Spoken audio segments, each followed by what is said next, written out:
Hello, fellow voters. This is Texa. Thank you for spending time with me.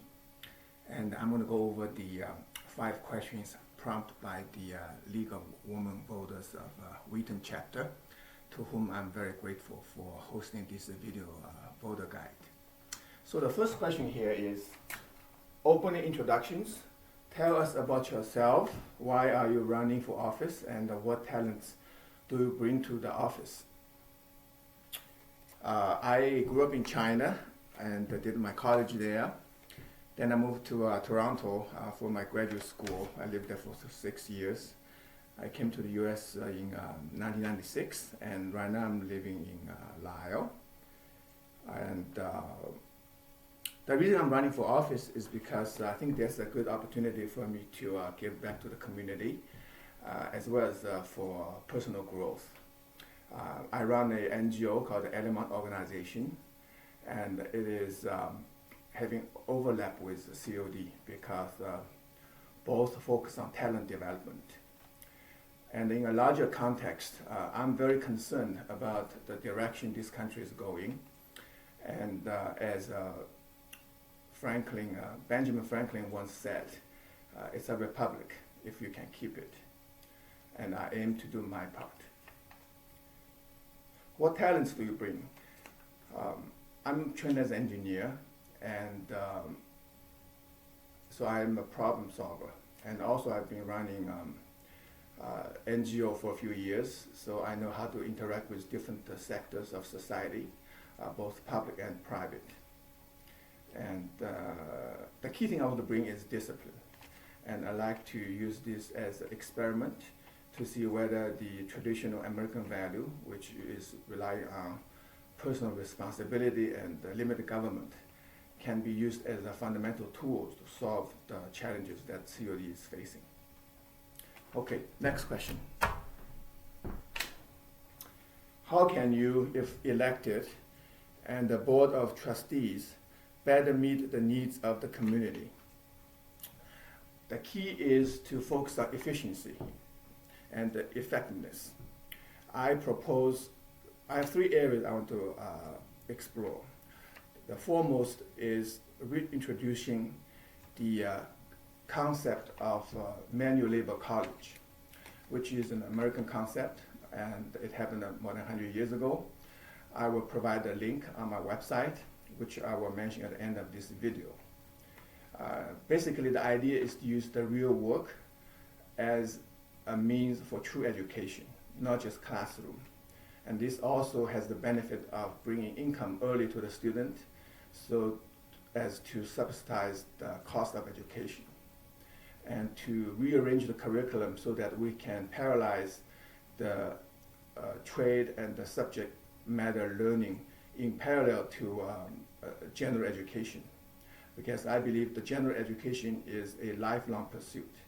So we just have to prioritize the trade and the technical side of the skills, the job skills, so that the student can learn from the real business in the world.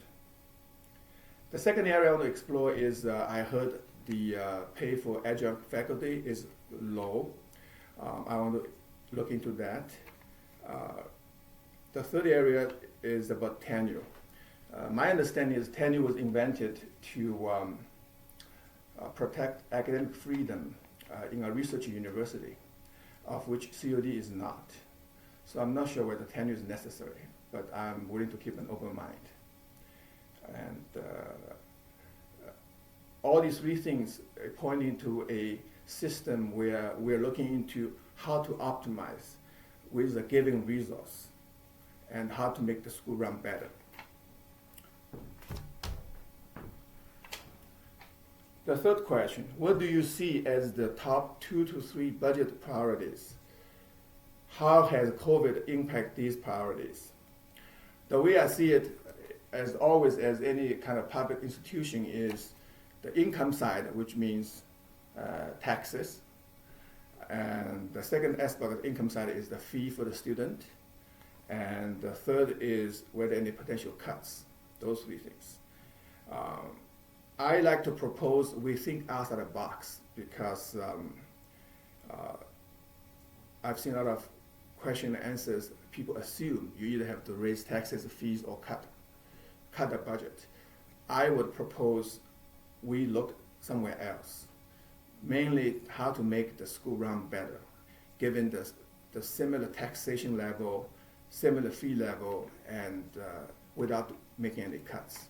At least that will not be my first attempt. We may have to look at that as last resort. How has COVID impacted these priorities? Obviously, the enrollment is down significantly. I think the number is 9% for white, 8% for black, and 15% for brown, year-over-year enrollment reduction. And I don't have numbers for the aging and other categories, but I believe the impact is widespread. Everybody is impacted in a negative way. And so again, my reiteration, do not look for money issues. Focusing on how to run the school more efficiently and more effectively. Number 4, to the extent additional revenue is needed, would you be more prone to vote to raise property taxes or student tuition or fees? I just mentioned about that in the previous one. I may not have answered that question probably exactly as the questioner was having in mind. But anyway, you got my point. Okay, in closing, I want to thank you again for watching my video, and welcome to visit my site, which I will mention shortly. And again, I want to thank the League of Women Voters of Wheaton for their leadership and sponsoring this event. My website is element.org/Texa4COD. Let me spell ELEMOUNT.org/TEXA numeral 4 COD. Let me repeat. It's ELEMOUNT.org/TEXA numeral 4 COD. And I know I have my own personal bias with my background coming from China, and I feel the socialist tendencies in our society will lead to a outcome which nobody really wants to see here in this country. However, I'm very cognizant of the fact that reasonable people can disagree, and I intend to keep my mind open and use this campaign. And if I were to be elected for this appointment as an opportunity to further my understanding of the reality. So I'm prepared to change my understanding and analysis. And I look forward to input from the different stakeholders in this race, especially from people that have a different view from me. But the key thing is we need to remember to vote. I don't think it's as important who you vote for. It's more important that you do vote, okay? So just remember, it's a republic if you can keep it.